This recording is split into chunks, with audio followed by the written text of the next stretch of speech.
آپ کے علم میں ہے کہ آج میں وفات مسیح کے موضوع پر گفتگو کروں گا۔ اس کے پس منظر کے ضمن میں چند باتیں آپ کو بتانا چاہتا ہوں۔ نمبر ایک تو یہ کہ جتنے بھی فتنے اٹھے ہیں امت میں اور جو اب بھی اٹھ رہے ہیں وہ سلسلہ ختم ہونے والا تو نہیں ہے۔ ثلاثون دجالون کذابون چلتا رہے گا قیامت تک۔ تو ان میں ایک مشترک بات یہ ہوتی ہے کہ وہ کسی ایسے مسئلے کو جس پر کہ موجودۃ الوقت حالات جو ہوتے ہیں ان کے مطابق فضا سازگار ہوتی ہے اور اس کا کوئی جذباتی پہلو بھی ہوتا ہے، لیکن جو امت کے اجماع کے خلاف ہوتا ہے اس پر ڈیرا لگاتے ہیں، اس پر گفتگو کرتے ہیں، اس کو لوگوں کے منوا لیتے ہیں۔ اس کا نتیجہ کیا ہوتا ہے کہ چونکہ وہ چیز مجمع علیہ ہوتی ہے، امت کا اجماع ہے 1400 برس سے، اب اگر اس شے کو انہوں نے غلط ثابت کر دیا اپنے ذوم میں اور عام لوگوں سے کہ جو صاحب علم نہیں ہے، کہ جو نہیں سمجھ سکتے بات کو، اس سے منوا لیا، اس کا مطلب ہے کہ اب اس شخص کے معتقد ہو گئے اور اسلاف سے منحرف ہو گئے کہ یہ تو بے وقوف سے سب لوگ، یہ سارے ہمارے علماء، یہ سارے محدثین، یہ سارے مفسرین، یہ سب بے وقوف تھے، یہ بات بھی نہیں کر سکے۔ یہ ہے وہ شخص، یہ مجدد وقت ہے جس نے یہ بات کہی۔ اس کی ایک مثال یہ ہے وفات مسیح کا معاملہ۔ اس کی ایک مثال میں آپ کو دیتا ہوں، ایک دوسرا فطرہ، وہ بھی غلام احمد کے نام سے شروع ہوا، غلام احمد پرویز۔ وہ یتیم پوتے کی وراثت کا مسئلہ لے کر کھڑا ہو گیا۔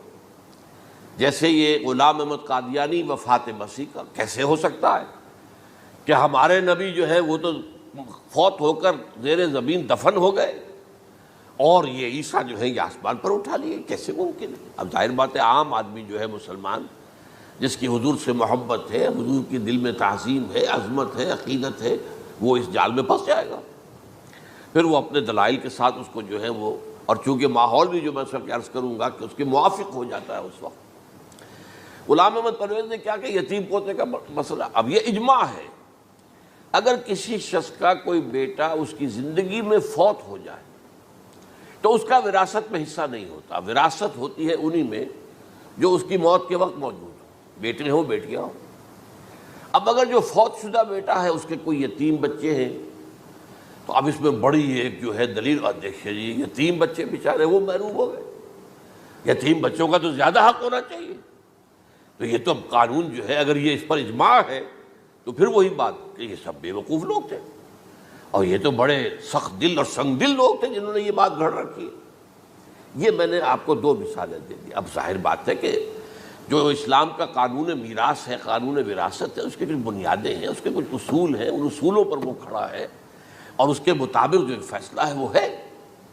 تو بہرحال یہ میں نے آپ کو مثال دی ہے کہ کسی ایسے مسئلے کو لے کر اس پر ڈیرا لگا لینا، مورچہ بنا لینا، اس سے اپنی عقیدت پیدا کر لینا، اسلاف سے برگشتہ کر دینا کہ یہ کوئی لوگ سمجھدار نہیں تھے، یہ بے وقوف لوگ تھے، جاہل لوگ تھے۔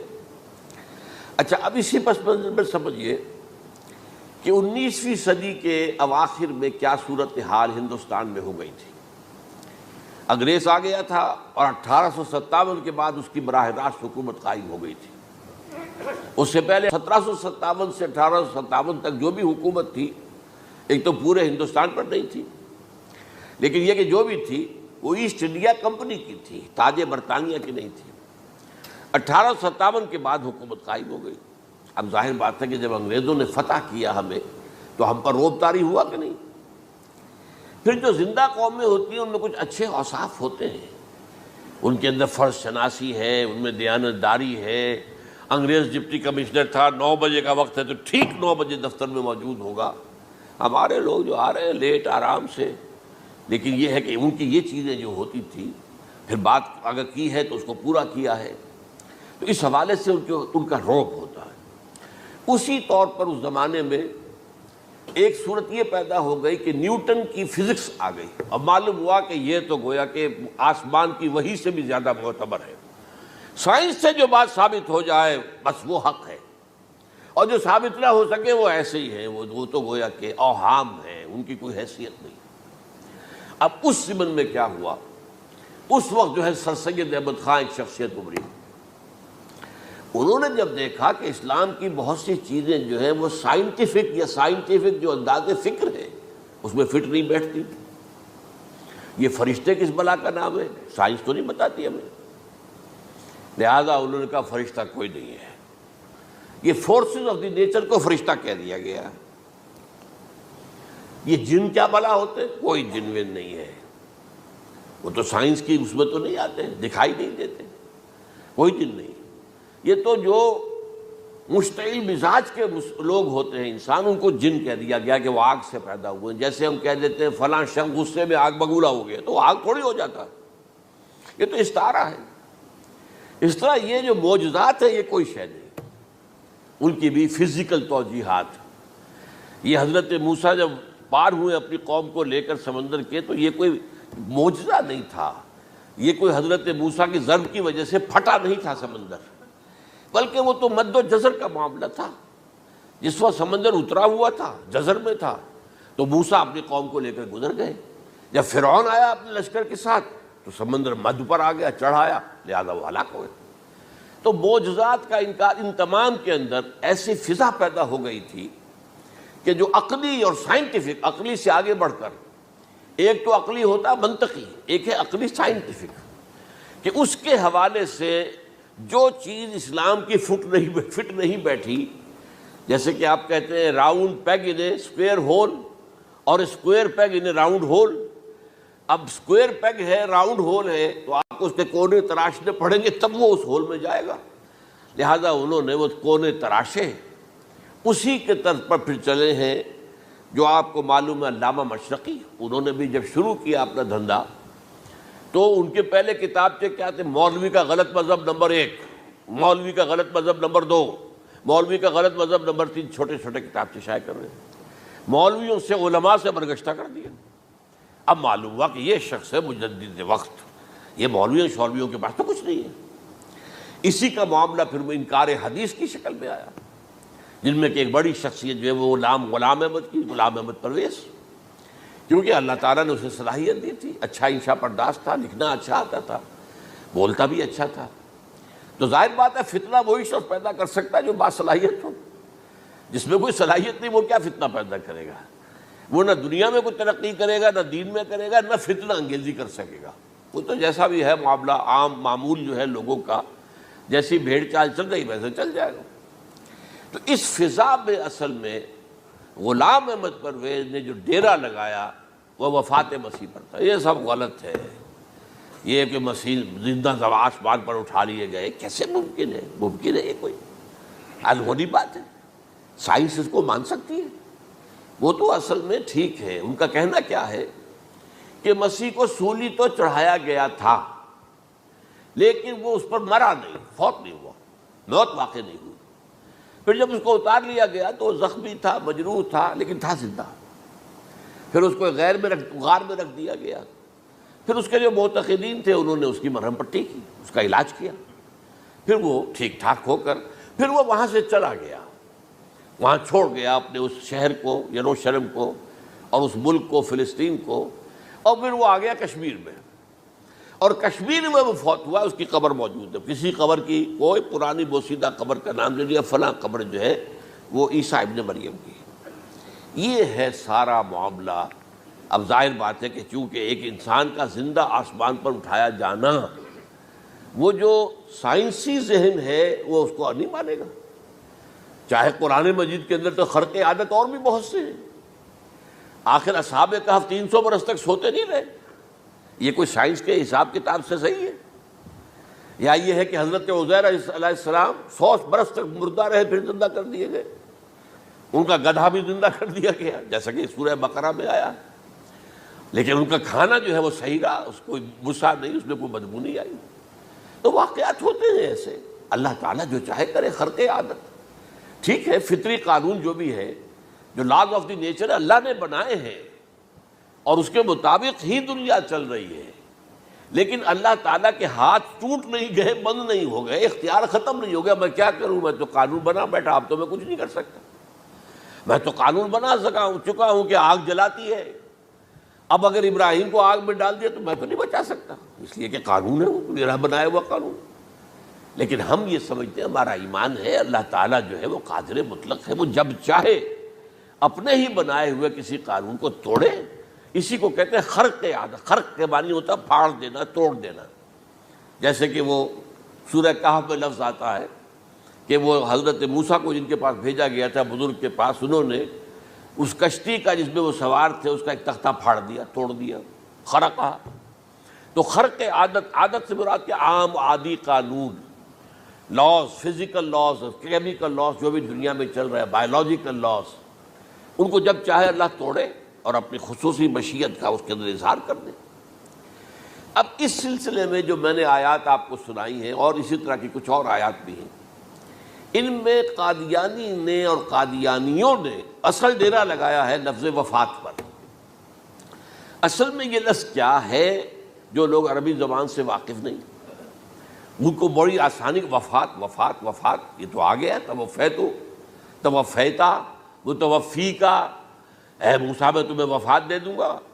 اے اللہ جب تو نے مجھے وفات دے دی، تو وفات تو قرآن میں ہے. پھر اس کے ہوتے ہوئے یہ مفسرین کو کیا ہو گیا؟ ان کا دماغ خراب ہو گیا تھا. یہ تمام محدثین جو ہیں اتنی عقل بھی نہیں تھی ان میں. یہ وہ بات جو میں پہلے بیان کر چکا ہوں. اب میں آپ کو بتاتا ہوں اصل میں عربی زبان کا قاعدہ.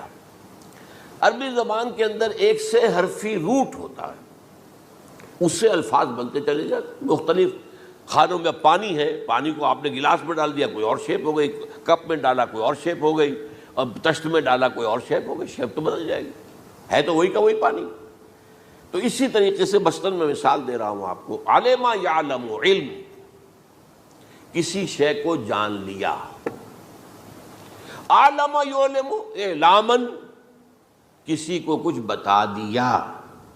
علم خود جان لیا، اور علم یعلم اعلاماً، کسی کو کچھ بتا دینا. علم یعلم تعلیماً، کسی کو کوئی بات بڑی اچھی طرح ذہن نشین کرانا، بار بار دہرانا، سمجھا دینا، یہ تعلیم ہو گئی. تعلم یتعلم تعلماً، خود علم حاصل کرنا. اب علم یعلم سے عالم بنا، اور علم یعلم سے معلم بنا، اور تعلم یتعلم سے خود علم حاصل کرنا، اس سے متعلم بنا. متعلم جو کہ علم حاصل کر رہا ہے. اسی طرح استعلام، علم حاصل کرنا کسی چیز کے بارے میں، جسے ہندی میں کہتے جانکاری حاصل کر لینا، اویئرنیس حاصل کر لینا. اب وہی لفظ ہے علم. اب کہیں آپ اس کے مادے کو دکھا کر اور اس کے معنی میں الٹ پھیر کریں گے تو جو شخص عربی زبان سے واقف نہیں وہ تو نہیں جانے گا اس کو. اسی طرح کی مثال ہے وفا. وفا یفی، وقا یقی، وفا یفی. اوفا یوفی ایفاءً، وفا یوفی توفیتاً، توفا یتوفا تعفن، اور استیفاء. یہ اسی طریقے سے میں نے مثال آپ کو دے دی. وفا یفی کے مادے سے اس مصدر سے کوئی لفظ قرآن میں نہیں آیا، لیکن اردو میں آپ کو معلوم ہے نا بڑا پیارا مصرع ہے. وہ وعدہ ہی کیا جو وفا ہو گیا. بھئی وعدہ وفا کرو، وعدہ پورا کرو. اس کے معنی ہے پورا کر دینا، کسی کو کوئی چیز پوری دے دینا. اور اس کے بعد اوفا یوفی، اس کے معنی بھی وہی ہے، بھرپور. اس سے بنے گا اوفو بعہدی اوف بعہدکم. یہ جو سورہ بقرہ کے 5ویں رکوع میں آیا ہے، یہودیوں تم میرے عہد کو پورا کرو تو میں تمہارے عہد کو پورا کروں گا. تم میرے عہد کو پورا کرو. میں نے تم سے عہد لیا تھا کہ جو رسول نبی امی آئیں گے، نبی رسول امی، اس کو تمہیں ماننا ہے، اس کا ساتھ دینا ہے. اوفو بعہدی، اب اس عہد کو پورا کرو. اوف بعہدکم، تو میں تمہارے ساتھ برکات خیرات جیسی پہلے رہی ہیں ابھی باقی رکھوں گا. وفا یوفی، پورے اہتمام سے پورا کر دینا، کسی کو دے دینا چیز پورے اہتمام کے ساتھ. جیسے علم یعلم، پورے اہتمام کے ساتھ درجہ بدرجہ ایک بات ذہن نشین کرنا. یوفی، اس کا جیسے وَإِبْرَاهِيمَ الَّذِي وَفَّى، ذرا اس ابراہیم کا تذکرہ کرو جس نے سارے تقاضے جو اللہ کے تھے پورے کر دیے، بھرپور. جو امتحان آیا اس میں وہ ثابت قدم نکلے. توفا یتوفا، یہ آیا کسی شے کو پورا پورا لے لینا. اب ایک ہے پورا پورا دے دینا، ایک ہے پورا پورا لے لینا، ایک ہے کسی کو علم دینا، علم یعلم تعلیما، کسی کو پورا دینا، وفا یوفی توفیتاً، کسی سے علم حاصل کرنا، تعلم یتعلم تعلما، کسی سے پورا پورا لے لینا ہے، توفا یتوفی، اور اسی طرح استیفاء، کسی سے پورا لے لینا۔ یہ لفظ آیا ہے ویل للمطففین الذین اذا اکتالوا علی الناس یستوفون واذا کالوہم ووزنوہم یخسرون۔ ہلاکت و بربادی ہے ان ڈنڈی مارنے والوں کے لیے جو جب تول کر لیتے ہیں تو پورا لیتے ہیں، اور جب دیتے ہیں تو اس میں کمی کر دیتے ہیں، ڈنڈی مار جاتے ہیں۔ الا یظن اولئک انہم مبعوثون، کیا انہیں یاد نہیں رہا ہے کہ یہ دوبارہ اٹھائے جائیں گے، اللہ کے سامنے کھڑے ہوں گے، حساب ہوگا پورا پورا پیسے پیسے کا۔ تو یہ میں نے آپ کو اس گردان سے بتا دیا کہ ایک ہی لفظ جو ہے وہ کتنے معنی دے رہا ہے۔ مادہ ایک ہے، وفا یوفی پورا کر دینا، اوفا یوفی پورا کر دینا، لیکن توفا یتوفی پورا لے لینا، استیفاء پورا لینا، اذا اکتالوا علی الناس یستوفون واذا کالوہم ووزنوہم یخسرون۔ اب دیکھیے اس میں قرآن مجید جو ہے اس کے ضمن میں سب سے جو فیصلہ کن آیت ہے وہ سورہ زمر کی ہے، اور یہ جو میں نے پچھلی مرتبہ بھی آپ سے کہا تھا، لا یاتیہ الباطل من بین یدیہ ولا من خلفہ، قرآن پر باطل حملہ آور ہو ہی نہیں سکتا، نہ سامنے سے نہ پیچھے سے۔ اب دیکھیے یہ ساری آیتیں جن میں حضرت مسیح کا ذکر ہے اور وفات کا لفظ جو ہے مختلف صورتوں میں استعمال ہوا ہے، اس میں سورہ زمر جو کہ مکی صورت ہے اس میں ہے وہ کانٹے دار آیت جس سے مسئلہ حل ہوتا ہے۔ وہ کیا ہے؟ وہ میں نے آپ کو سنائی ہے، اللہ یتوفی الانفس حین موتہا، اللہ قبض کر لیتا ہے، لے لیتا ہے نفس کو اس کی موت کے وقت، واللتی لم تمت فی منامہا، اور جس کے مرنے کا وقت نہیں آیا، مرا نہیں ہے، اس کی نیند میں لے لیتا ہے۔ فیمسک التی قطع علیہ الموت، تو جس پر موت کا فیصلہ ہو چکا ہے اس کو تو روکے رکھا ہے، موت کے وقت لیا اور روکے رکھا، اور ویرسل الاخری الی اجل مسمی، اور جو دوسرے ہیں جن کی موت کا وقت نہیں آیا ان کو مؤخر کر دیتا ہے، واپس کر دیتا ہے، لوٹا دیتا ہے۔ اب سوال یہ، نیند میں کیا چیز اللہ لیتا ہے؟ کیا جان لیتا ہے؟ جائز بات ہے نہیں، شعور نہیں چلا گیا۔ ایک ہے انسان کا شعور، وہی تو سب سے اعلیٰ شے ہے، سب سے اونچی چیز تو وہی ہے۔ یہ شعور ختم ہو گیا تو انسان کہاں رہا؟ اس کے نیچے جو کچھ ہے وہ تحت شعور ہے، سب کانشیس مائنڈ۔ تو خواب واب جو ہوتے ہیں وہ سب کانشیس مائنڈ کے ہوتے ہیں، وہ کانشیس مائنڈ کے تو نہیں ہوتے۔ جو کانشیسنس ہے، شعور جو ہے، اور خاص طور پر خود شعوری، وہ نیند میں اللہ سلب کر لیتا ہے۔ تو محض شعور کے لیے بھی وفات کا لفظ آ گیا۔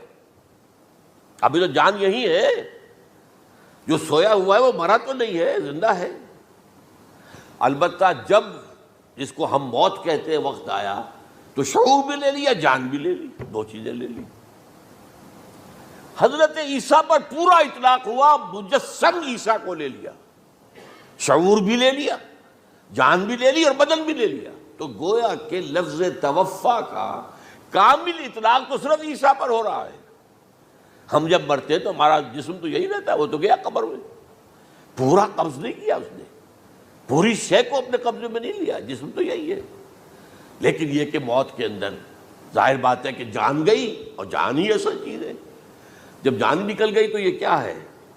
یہ تو یوں سمجھیے کہ اب ایسی چیزیں جلدی سے قبر میں دبا دو ورنہ یہ سڑے گی، گل جائے گی، اور قبر میں بھی کیا ہوگا؟ کیڑے ویڑے کھائیں گے، ختم کریں گے، الا ماشاءاللہ جس کو اللہ چاہے۔ انبیاء کرام اور شہداء کی جسموں کو اللہ تعالیٰ نے محفوظ رکھا ہوا ہے، واللہ عالم۔ تو اس اعتبار سے تو اب توفا، اللہ یتوفی الانفس حین موتہا۔ اب لفظ کا لفظ دیکھیے، یہ قرآن مجید میں نہ معلوم کتنے معنی میں آیا۔ ایک تو پورا وجود کسی کا یہ نفس ہے، میرا نفس، نفسی نفسی نفسی، کیا ہوگا جب قیامت کے دن ہم بول رہے ہوں گے؟ اور جو اللہ کے لیے بھی لفظ آ گیا نفس، نفس کے معنی ہم جب بولتے ہیں عام طور پہ تو وہ تو برے سچ میں بولتے ہیں بھائی یہ نفسانی تقاضے ہیں، ان کو ذرا دبا کے رکھو، لیکن یہ نفس یحذرکم اللہ نفسہ، اللہ تمہیں ڈراتا ہے اپنے آپ سے، یعنی اللہ اپنی ذات سے ڈراتا ہے کہ وہ جہاں رؤوف اور رحیم ہے وہاں پر وہ عذاب دینے والا بھی ہے، انتقام بھی لیتا ہے، شدید العقاب بھی ہے۔ تو یہ بھی ہو گیا نفس۔ پھر نفس جو ہے ہم اس کو بھی کہہ دیتے ہیں، جو کہ نفس کی ایک کیفیت ہے خاص، نفس لوامہ، نفس امارہ، نفس مطمئنہ، یا ایتھا النفس المطمئنہ ارجعی الی ربک راضیۃ مرضیہ۔ تو یہاں پر کیا ہے؟ نفس سے مراد پہلا جو ٹکڑا ہے اللہ یتوفی الانفس حین موتہا، شعور جو ہے اس پر لفظ نفس کا اطلاق ہوا، اور جب موت ہوتی ہے تو شعور کے ساتھ جان بھی اس کے اندر شامل، وہ نفس کا اطلاق ہو گیا اس پر بھی۔ اور اصل میں لفظ توفا جو ہے اس کا حقیقی مفہوم اگر پورا ہوا ہے اس معنی میں کہ پورا کا پورا لے لینا، تو وہ تو صرف حضرت مسیح علیہ السلام کے بارے میں ہے۔ شعور جمع جان جمع جسم، وہ سب کے سب اللہ تعالیٰ نے لے لی۔ تو یہ اصل میں اس آیت کے اوپر جو ان لوگوں نے زور لگایا ہے اس میں اس اعتبار سے کہ یہ لفظ وفات جو ہے اس کے اوپر جو ہے عام طور پر وفات کے معنی ہے موت ہے، حالانکہ قرآن مجید میں موت کا لفظ بھی تو آیا ہے نا، ان موتہا واللتی لم تمت، یہ سارے الفاظ موت کا لفظ بھی تو آتا ہے نا، لیکن یہ کہ وفات کا لفظ بھی ہے، کوئی شک نہیں ہے، حضور کی وفات ہو گئی، فلاں کی وفات ہو گئی، یہ بھی ہے، لیکن یہ اس کا ایک استعمال ہے۔ وفا یفی، اوفا یوفی، وفا یوفی، توفا یتوفی، استیفا یستعفی، یہ سارے الفاظ اسی سے وفا کے لفظ سے بن رہے ہیں۔ اب یہ کہ اس کے ضمن میں عقلی بات آپ کے سامنے رکھنا چاہتا ہوں، یہ تو میں نے آپ کے سامنے اس لفظ کے حوالے سے، کیونکہ سارا ڈیرا اس لفظ پر ہے ان کا۔ دیکھیے پہلی بات عقلی طور پر یہ ہے جو قرآن سے ثابت ہے، رسول کبھی قتل نہیں ہو سکتا اور رسول کبھی مغلوب نہیں ہو سکتا۔ اس میں فرق ہے نبی اور رسول کا، نبی قتل ہو سکتا ہے، رسول قتل نہیں ہو سکتا۔ اب یہ علیحدہ بحث ہے نبی کون ہوتا ہے، رسول کون ہوتا ہے۔ اس میں جو اجماع ہے تمام امت کا وہ کیا ہے کہ رسول خاص ہے، نبی عام ہے۔ نبی بہت آئے ہیں، 1.25 لاکھ آئے ہیں بعض روایات کی روح سے، رسول بہت تھوڑے 313 آئے ہیں۔ قرآن مجید میں یوں سمجھیے کہ 20 کے قریب تو انبیاء کا ذکر ہے، اور 5-7 ہیں جو رسول ہیں۔ حضرت نوح رسول ہیں، آدم تو رسول نہیں تھے، نبی تو تھے۔ حضرت شیس رسول تو نہیں تھے، نبی تو تھے۔ حضرت ادریس رسول تو نہیں تھے، نبی تو تھے۔ نبی تو رسول جو ہے پہلے وہ تو حضرت نوح ہے۔ تو اس طریقے حضرت جو ہود ہیں، پھر حضرت صالح ہیں۔ اس حوالے سے نبی اور رسول کے فرق کو سمجھیے تو قرآن کہتا ہے کتب اللہ لاغلبن انا ورسلی، اللہ نے طے کر دیا ہے، لکھ دیا ہے، میں اور میرے رسول غالب آ کر رہیں گے۔ رسول مغلوب نہیں ہو سکتا۔ نمبر 2، وَلَقَدْ سَبَقَتْ كَلِمَتُنَا لِعِبَادِنَا الْمُرْسَلِينَ أَنَّهُمْ هُمُ الْمَنْصُورُونَ وَأَنَّ جُنْدَنَا لَهُمُ الْغَالِبُونَ، یہ بات ہمارے طرف سے طے کی جا چکی ہے، پہلے سے طے ہو چکی ہے، پہلے سے معین قانون ہے اپنے ان رسولوں کے بارے میں جنہیں ہم نے بھیجا ہو، رسولوں کے، نبیوں کے بارے میں نہیں، کہ وہی منصور ہوں گے، ان کی مدد کی جائے گی لا محالہ، اور ہمارا جو لشکر ہوگا یعنی رسول کے ساتھ جو لوگ ہوں گے وہ اللہ کا لشکر ہے، وہ حزب اللہ ہے۔ وَأَنَّ جُنْدَنَا لَهُمُ الْغَالِبُونَ، لازماً وہ غالب ہو کر رہیں گے۔ یہ دو چیزیں جو ہے قرآن مجید کے اندر، یہ 2 آیات نص سے قطعی ہیں کہ رسول کبھی مغلوب نہیں ہو سکتا، رسول کبھی قتل نہیں ہو سکتا۔ اب عجیب بات دیکھیے سورہ آل عمران میں، کیونکہ حضرت عیسیٰ کے ساتھ حضرت یحییٰ بھی موجود ہیں۔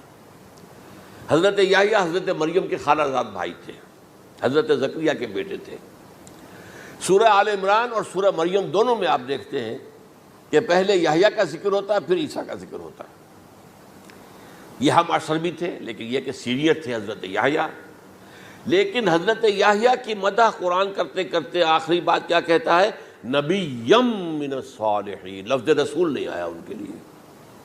اور وہیں سائملٹینیس کنٹراسٹ ہے سورہ آل عمران میں حضرت عیسیٰ کے لیے، وہ سارے ان کی مدح، رسولاً الی بنی اسرائیل، وہ رسول تھے اور وہ نبی تھے، نبی قتل ہو گئے، ایک آبرو باختہ لڑکی کی فرمائش پر قتل کر دیا، ایک ڈانسر، اس پر بادشاہ اس وقت جو تھا، وہ بادشاہ کیا تھا، وہ ایسے بادشاہ ہوتے تھے اس زمانے میں جیسے ہمارے ہاں بھاولپور کے جو ہے نواب ہے، بادشاہ تو انگریز تھا، حکومت تو اس کی تھی، لیکن ایک اٹانومی سی دے رکھی تھی، راجے جو ہیں، راجہ صاحب ہیں، مہاراجہ ہیں، یہ راجے مہاراجے اور نواب جو ہوتے تھے یہ ایک اٹانومی تھی، باقی یہ کہ اصل میں تو بادشاہ جو ہے تو انگریز کی تھی۔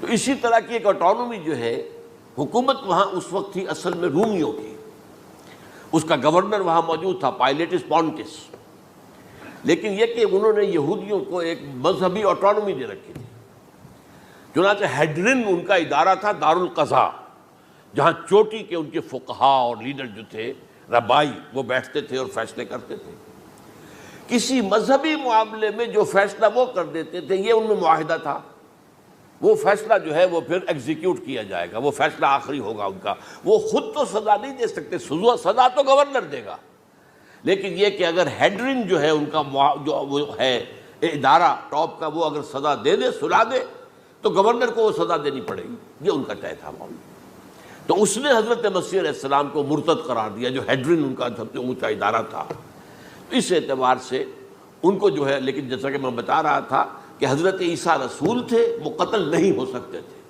مغلوب نہیں ہو سکتے تھے، لیکن حضرت یحییٰ نبی تھے، ان کو وہی جو اس وقت کا جو یہودیوں میں سے جو بادشاہ تھا نام کا، جو ہیروڈ اینٹیپاس، یوں سمجھیے کہ اس نے کچھ بہت حرام کاری کی ہوئی تھی، شاید اپنے بھائی کی کسی بیوہ کو، وہ مجھے ایگزیکٹلی یاد نہیں ہے، بغیر اس کے کہ وہ عدت مدت پوری ہو، پھر نکاح ہو، اسے اپنے گھر میں ڈالا ہوا تھا، اور اس کی جو لڑکی تھی اس کے اوپر بھی عشق آ گیا تھا، آپ کو دل آ گیا تھا، شادی بھی کرنا چاہتا تھا اس سے، اور اس کا ڈانس تھا، اس پر کہا مانگو کیا مانگتی ہو، تو اس نے کہا، اس لیے کہ حضرت یحییٰ جو ہے تنقید کرتے تھے بہت کہ یہ تم کیا حرام کام کر رہے ہو، تم نے جس طریقے سے جس عورت کو گھر میں ڈالا ہوا ہے تم گناہ کر رہے ہو، تم شریعت کے خلاف کام کر رہے ہو۔ اس کو کہا تھا یو ڈاٹر آف سن، اس لڑکی کو کہا تھا تم جو کہ گناہ کی بیٹی ہو، اور وہ ناراض تھے، اور وہ ملکہ بھی جو تھی اس وقت تھی، اور یہ اس کی بیٹی بھی بہت ناراض تھے، تو انہوں نے کہا مجھے وعدہ لے لیا کہ دیکھو جو کہہ رہے ہیں، جو مانگوں گی مانگنا پڑے گا، ہاں مانگوں گا، مجھے یحییٰ کا سر چاہیے۔ ایک دفعہ تو وہ کانپ گیا، اسے اندیشہ تھا کہ اگر یحییٰ کو میں نے قتل کر دیا تو یہودیوں کے اندر ہو سکتا بغاوت ہو جائے، لیکن پھر اس نے پھر تانا دیا تم کیسے بادشاہ ہو، اپنا وعدہ پورا نہیں کرتے، پھر انہوں نے کہا ٹھیک ہے، حکم دیا، اور وہ جیل میں تھے پہلے سے ہی، وہاں گئے اور جو ہے ان کا سر قلم کیا، لا کے پیش کر دیا۔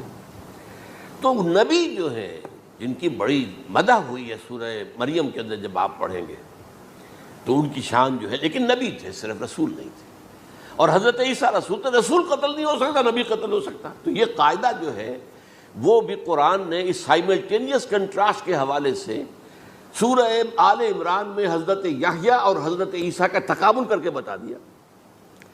تو ایک تو بات یہ ہے کہ اس اعتبار سے میں جو آپ کو آیت سنا چکا ہوں، یہ جو جرائم جو ہے سورہ نساء کے اندر یہودیوں کے اللہ تعالیٰ نے بیان کیے ہیں، ان میں سے یہ بھی ہے وَقَوْلُهُمْ إِنَّا قَتَلْنَا الْمَسِيحَ عِيسَى ابْنَ مَرْيَمَ، اور ان کا یہ کہنا کتنا بڑا جرم ہے جو یہ کہہ رہے ہیں ہم نے عیسیٰ ابن مریم کو قتل کر دیا۔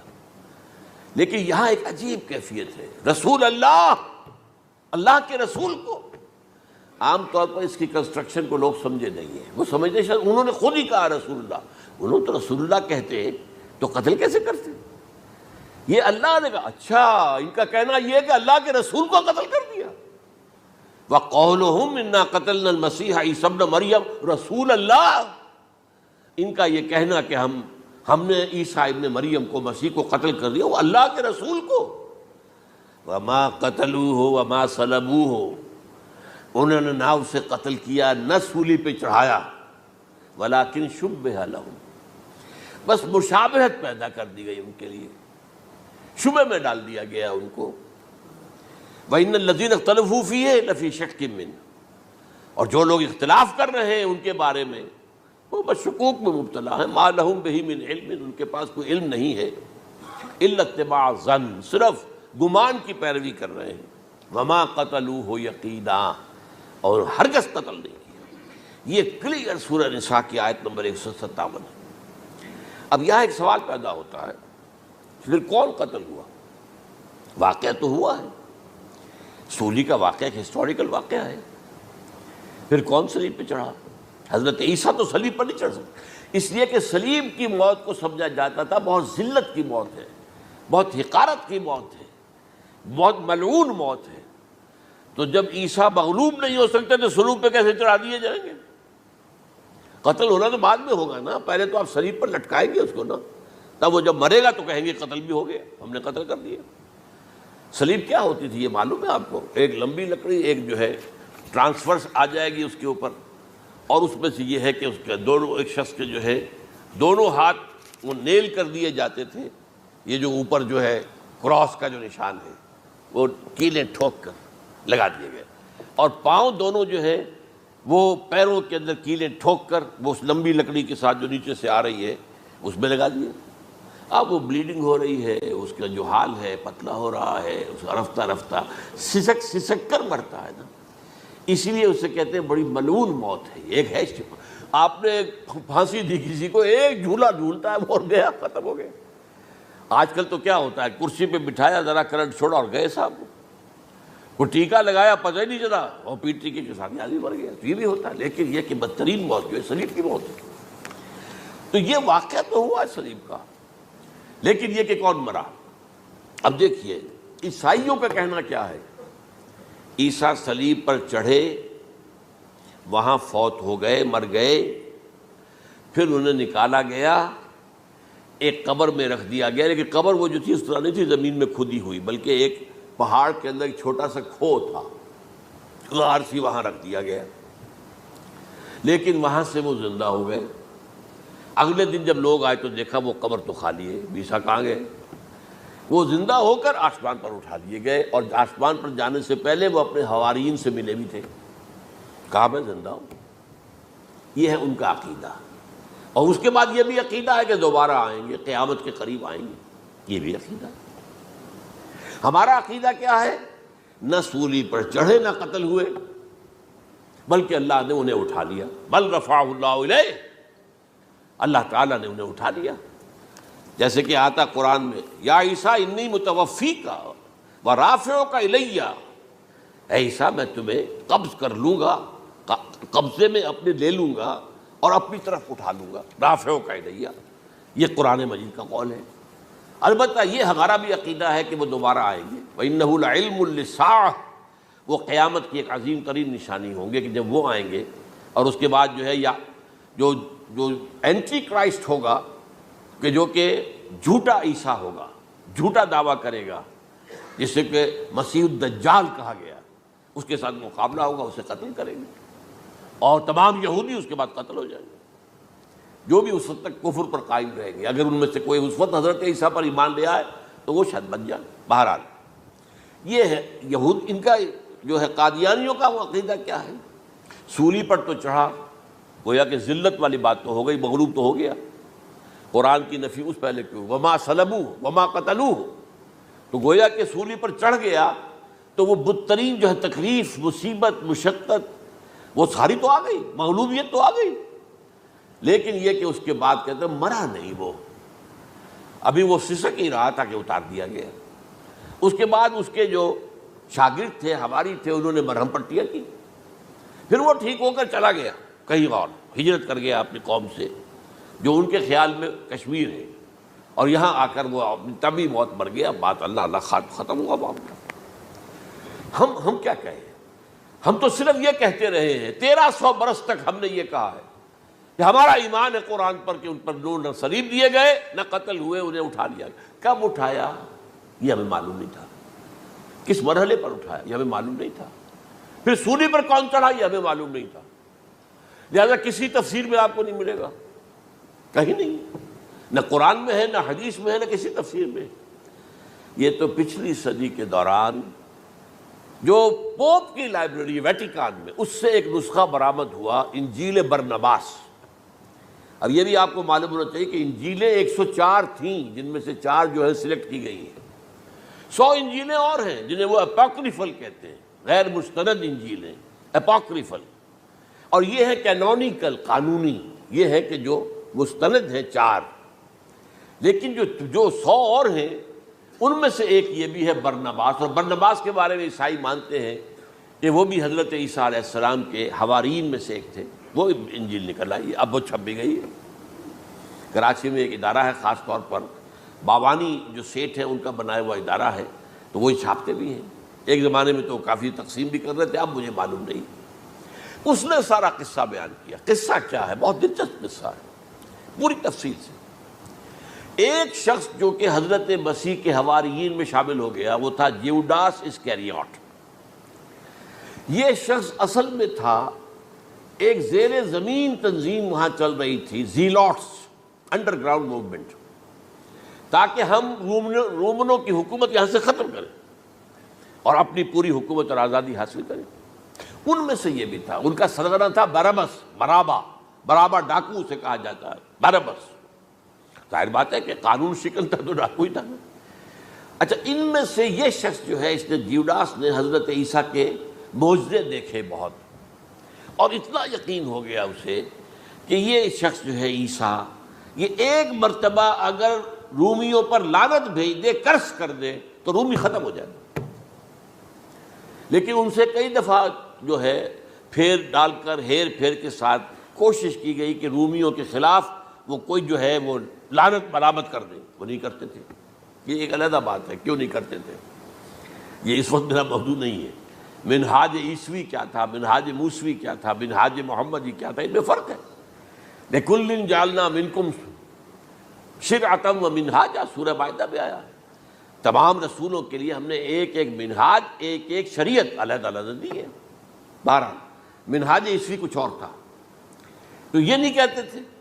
اب اس نے کیا کیا کہ وہ اپنے ڈاکو سرغنے سے اجازت لے کر ان کے حواریین میں شامل ہو گیا، اعتماد حاصل کیا، اور بار بار کوشش کی کہ یہ بددعا دے دیں، رومیوں کو نہیں دی۔ اب اس نے سوچا کہ انہیں اگر ذاتی طور پر تکلیف پہنچے گی تو زبان سے کلمہ نکل ہی جائے گا نا کوئی لعنت کا۔ اس نے پکڑوایا حضرت عیسیٰ کو، کیونکہ جب یہ فیصلہ ہو گیا تھا ان کے قتل کا، ہیڈرن جو ہے ادارہ وہ دے چکا تھا، اس کا فتویٰ تھا یہ واجب القتل ہے، یہ مرتد ہے، لہذا اس کو قتل کر دیا جائے۔ اور یہ فیصلہ جو ہے وہ رومی گورنر تک پہنچایا جا چکا تھا۔ رومی گورنر نے یہاں تک کہا، یہ سینٹ جو متی کی انجیل ہے اس میں موجود ہے، بھائی ہمارے پاس تو اس کا کوئی جرم نہیں ہے، ہمارے ہاں کوئی ایسی بات اس کی نہیں ہے جس سے کہ ہم اسے واجب القتل قرار دیں۔ ان کا نہیں، ہمارا حکم ہے، ہمارا فیصلہ تمہارا طے ہے، چاہے مذہبی معاملے میں کوئی فیصلہ ہمارا ہوگا تو تمہیں جو ایگزیکیوٹ کرنا ہوگا۔ بہرحال اس وقت حضرت مسیح روپوش ہو گئے گرفتاری سے بچنے کے لیے۔ ایک باغ میں تھے وہ، وہاں پر رات کے وقت انہوں نے اپنے حواریین کے ساتھ لاسٹ سپر کہتے ہیں اس کو، لاسٹ سپر کھانا کھایا، آخری کھانا تھا۔ اور اس کے بعد اس نے فرمایا، آج کی رات تم میں سے ایک میرے خلاف غداری کرے گا۔ یہ کہہ کر حضرت مسیح تو ایک کوٹھڑی میں چلے گئے، جو ہوتی ہے باغ کے اندر، کوئی کھرپے ورپے جو ہے، کوئی وہاں پہ کسیاں رکھی ہوئی، تو اس میں خود جا کر عبادت میں مصروف ہو گئے۔ اپنے حواریین سے کہا کہ تم بھی عبادت کرو، وہ حواریین سو گئے۔ اب یہ اسکریوٹ جو ہے یہ اٹھا، یہ گیا رومیوں سے جا کر کہا میں پہنچا دیتا ہوں عیسیٰ تک، پکڑوا دیتا ہوں، آؤ میرے ساتھ۔ 30 ان کے آدمی آئے، اس سے کہا باغ کے باہر کھڑے رہو تم، میں اندر جاؤں گا، تھوڑی دیر کے بعد تم آنا، جسے میں کہوں اے میرے استاد، پکڑ لینا اسی کو۔ یعنی رومنز کو معلوم نہیں تھا کہ یہ کون ہے عیسیٰ، لیکن یہ کہ یہ تو یہودیوں کو معلوم تھا نا سب کچھ۔ ہوا کیا کہ وہ جب اندر آیا ہے اور کوٹھڑی میں داخل ہوا، اسی وقت اس کی شکل بدل دی گئی حضرت مسیح کی، شبہ لہم، مشابہت پیدا کر دی گئی، شبیہ بدل دی گئی، اور چھت پھٹی، 4 فرشتے اترے اور حضرت مسیح کو لے کر آسمان پر چلے گئے۔ تو گرفت باہر آیا وہ، تو جیسے ہی وہ یہ باہر آیا وہ باقی ہماری جان گئے، اے ہمارے استاد، اسی وقت جو ہے وہ رومی داخل ہو گئے تو پکڑ لیا۔ تو اصل میں گرفتار ہوا ہے برنباس کی انجیل کے مطابق یوڈاس اسکریوٹ، وہ سولی چڑھا ہے۔ لعنتی موت اس پر آئی، کیوں آئی ہے؟ غداری کی اس نے، بٹرے کیا حضرت مسیح علیہ السلام کو، تو وہ تو مستحق تھا، کوئی ظلم نہیں تھا۔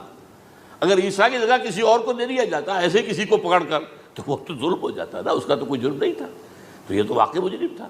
وہ سولی چڑھا ہے اور حضرت عیسیٰ کو اٹھا لیا۔ یہ ہے وہ ساری تفصیل جو کہ انجیل برنباس کے اندر موجود ہے۔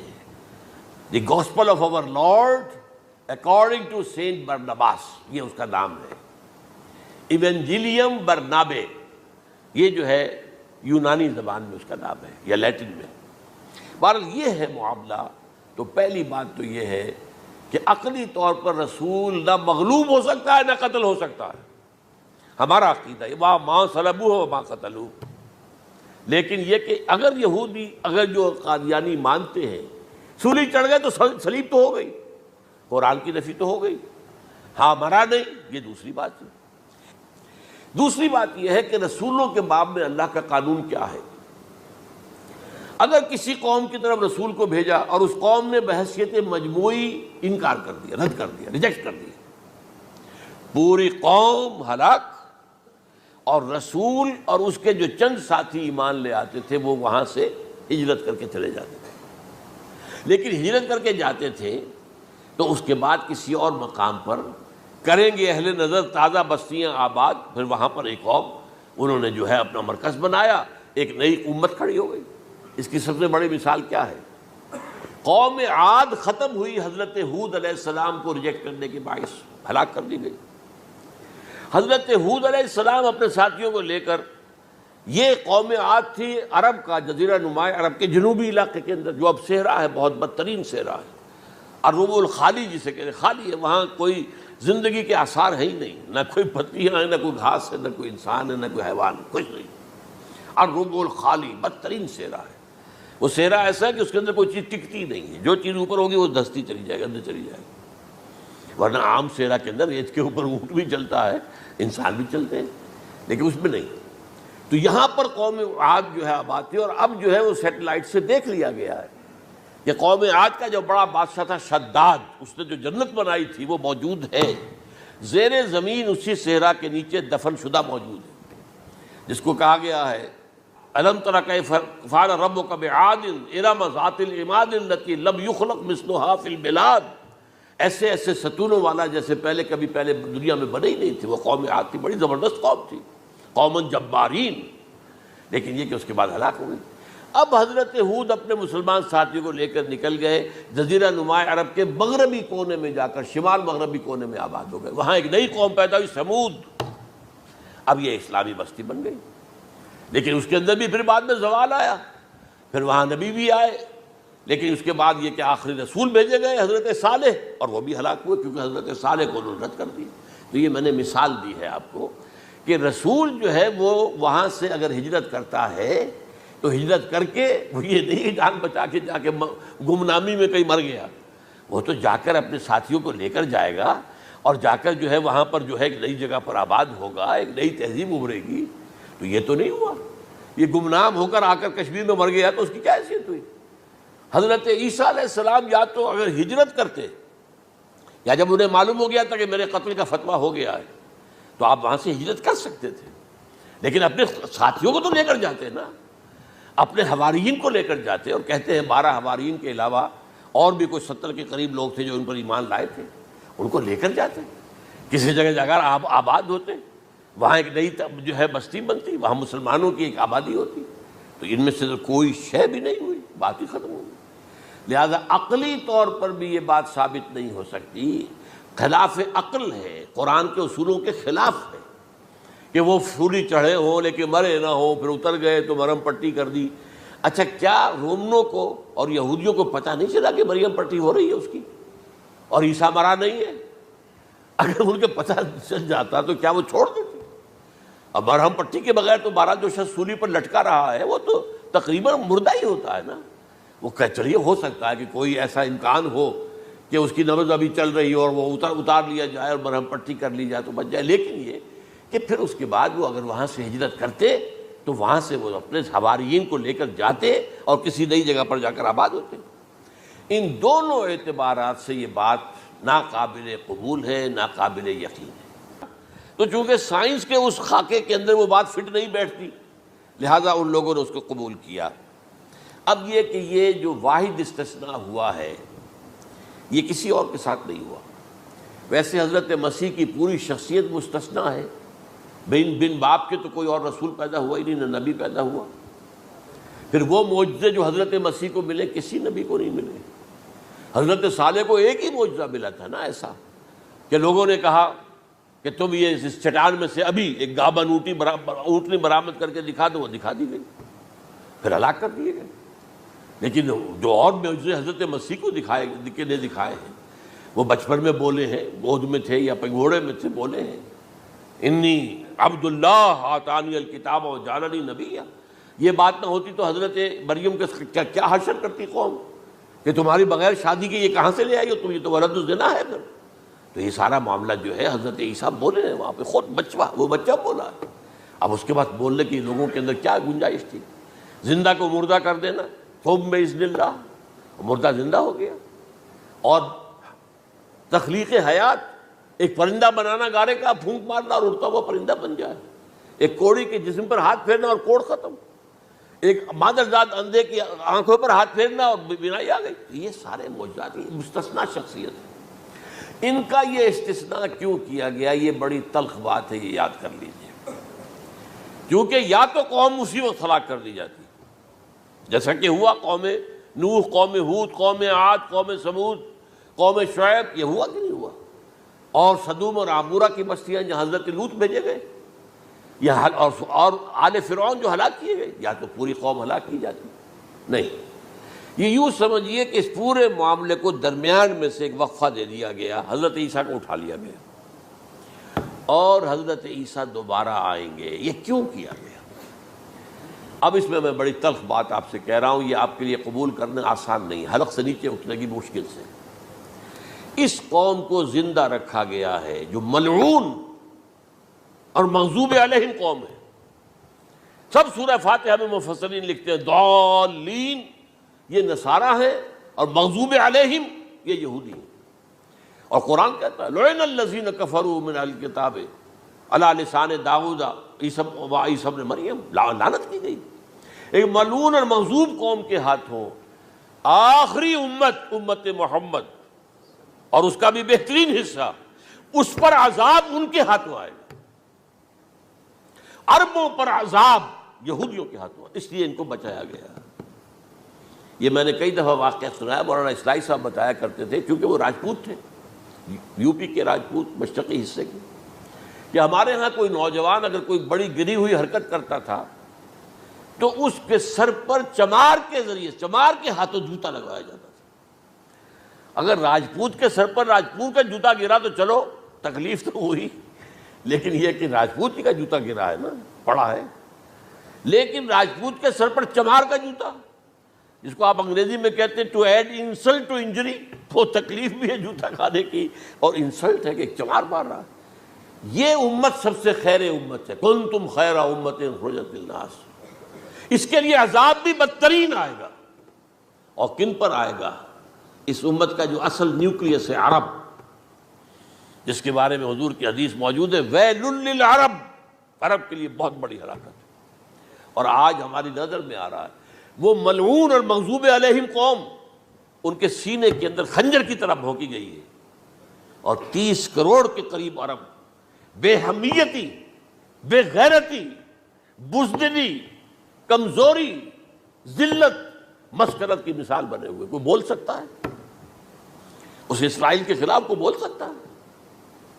30-35 لاکھ آدمی ہے اسرائیل کے اندر یہودی، اس سے زیادہ تو امریکہ میں 50 لاکھ کے قریب، کل 1.25 کروڑ آدمی ہے یہ یہودی پوری دنیا کے اندر۔ لیکن دیکھیے جو چاہتا کرتا ہے، جب چاہا اس نے عراق کے ایٹمک انسٹالیشن کو تباہ کر دیا، اور سعودی عرب کی فضا میں اس کو فیول کا کیا ہے انہوں نے دوبارہ، ریفیولنگ جو ہوئی ہے ان کے جہازوں کی، وہ سعودی عرب کی فضا میں ہوئی۔ یہ صورت جو ہے عربوں کے اوپر، اور اب جو آنا ہے آرمگیدان، چونکہ پوری عیسائی دنیا یہودیوں کے قبضے میں ہے، اور یہ رومی ایک حدیث کی روح سے 80 علم لے کر حملہ آور ہوں گے تم پر، اور یہ ہوگا مڈل ایسٹ میں۔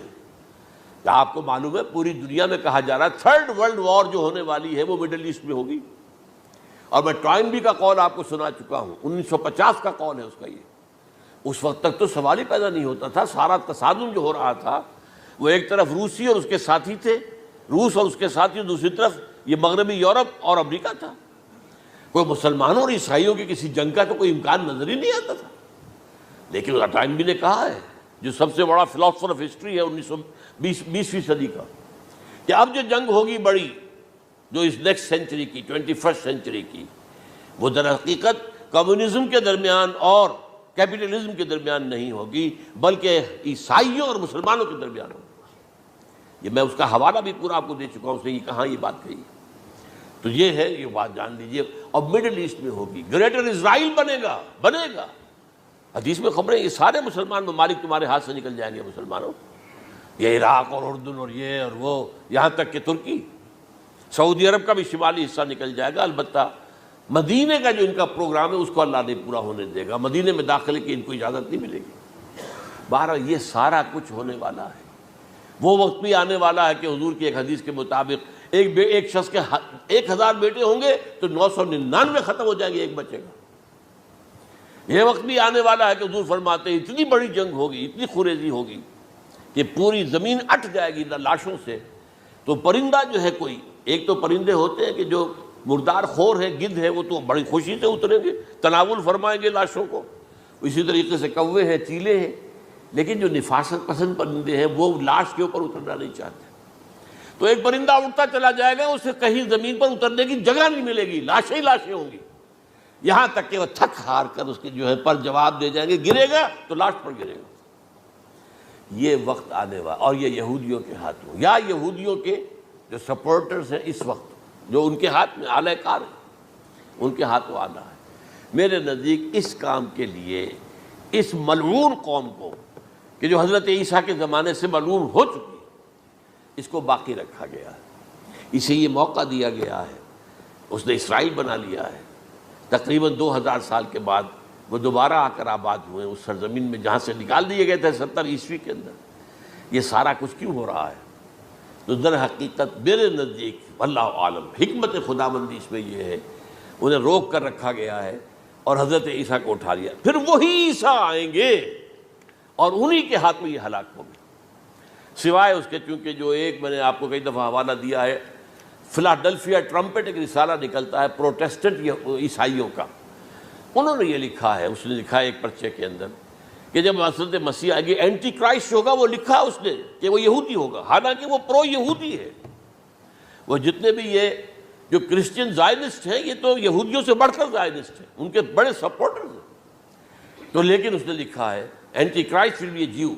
ابھی کچھ عرصے پہلے آپ کو یاد ہوگا نوسٹریڈیمس کا بڑا چرچا ہو گیا تھا، اس کی جو ہے وہ پیشن گوئیاں، اور یہ کہ ایک مسلمان ہوگا اینٹی کرائسٹ، اور صدام کے بارے میں اشارے کیے جا رہے تھے کہ وہ اینٹی کرائسٹ ہوگا وغیرہ وغیرہ۔